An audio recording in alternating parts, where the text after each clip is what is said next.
Chinese trade felt the effects of Donald Trump's tariffs even before the levies kicked in.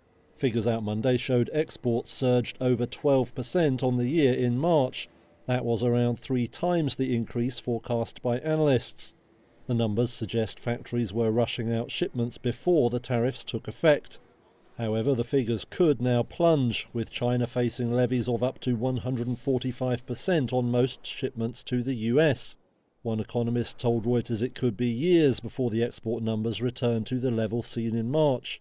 Monday's figures also pointed to weak domestic demand in China, with imports falling 4.3%, or more than double the decline that was forecast.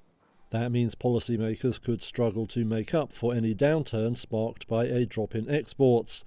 Economists at Goldman Sachs and Citi have already cut their growth forecasts for China as a result of the trade turmoil.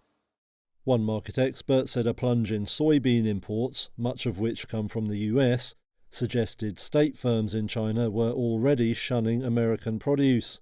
Overall, Beijing's trade surplus with the US rose to almost $77 billion during the first quarter.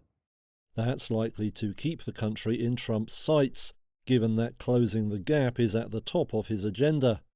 With China vowing to fight US tariffs to the end, Monday's figures don't bode well for any easing in tensions.